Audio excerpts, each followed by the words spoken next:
ಈ ದೇಶದ ಮೇಲೆ ಮೋದಿಯವರು ಹೇಳ್ಬಿಟ್ಟಿದಾರಲ್ರಿ 218 20 ಲಕ್ಷ ಕೋಟಿ ರೂಪಾಯಿ ಸಾಲ.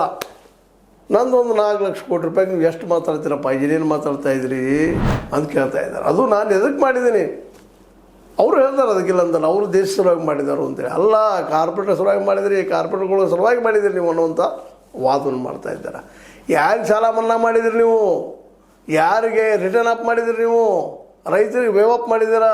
ಬರೀ 2 ಲಕ್ಷ ಕೋಟಿ ರೂಪಾಯಿ ರೈತರ ಸಾಲವನ್ನು ಮನ್ನಾ ಮಾಡ್ತಾ ಇಲ್ಲ ನೀವು, 18-20 ಲಕ್ಷ ಕೋಟಿ ತನಕ ನೀವು ರಿಟರ್ನ್ ಅಪ್ ಮಾಡ್ತಾ ಇದ್ದೀರಿ. ಈ ಕಾರ್ಪೊರೇಟ್ಗಳನ್ನ ಪ್ರಶ್ನೆ ಮಾಡ್ತಾ ಇದ್ದಾರೆ. ಕೇವಲ ನೀವು ಶ್ರೀಮಂತರನ್ನು ಬೆಳೆಸುವ ಮೇಲ್ವರ್ಣೀಯ ನೀವು ಜಾತಿಗಳಿಗೆ ಮಾತ್ರ ಅನುಕೂಲ ಮಾಡಿಕೊಡುತ್ತಿರುವಂಥ ಜನ ಅಂತ ತೀವ್ರವಾಗಿ ಟೀಕೆ ಮಾಡ್ತಾ ಇದ್ದಾರೆ. ಒಳ್ಳೆ ರಭಸದಿಂದ ಮಾತಾಡ್ತಾ ಇದ್ದಾರೆ. ಇದನ್ನೆಲ್ಲ ಗಮನಿಸಿದಾಗ ಸಹಜವಾಗಿ ಸಾಲದ ವಿಷಯ ತೆಗಿಬಾರ್ದು ಅನ್ನುವಂಗೆ BJPಯವರಿಗೆ ಆಗ್ತಾ ಇದ್ದಾರೆ. ಯಾಕಂದ್ರೆ ಇವ್ರದಂದ್ರೆ ಅವ್ರದ್ದು ಹೇಳ್ತಾರೆ. ಇಲ್ಲ ನೋಡ್ರಿ, ಒಬ್ಬರಿಗೊಬ್ಬರು ಟೀಕೆ ಇರೋದನ್ನ, ಆದರೆ ಇಬ್ಬರು ಸಾಲಗಾರನ, ಅದರಲ್ಲಿ 2 ಮಾತಿಲ್ಲ. ಸಾಲ ಆಗಬಾರ್ದು ಸರಿನಾ, ಆದರೆ ಸಾಲದ ಉದ್ದೇಶಗಳು ಏನಪ್ಪ ಅನ್ನೋದು ಭಾಳ ಮಹತ್ವದಲ್ಲ.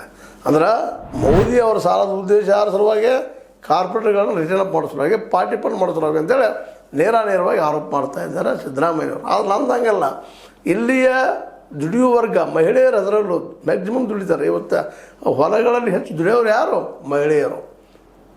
ಪ್ರತಿಯೊಂದು ಕ್ಷೇತ್ರದಲ್ಲಿ ಅದರಲ್ಲೂ ಪೇಮೆಂಟನ್ನು ದುಡಿಯುವಂಥವ್ರು ಯಾರಿದ್ದರೆ ಅವರು ರೈತ ಮಹಿಳೆಯರು ಅಂತ.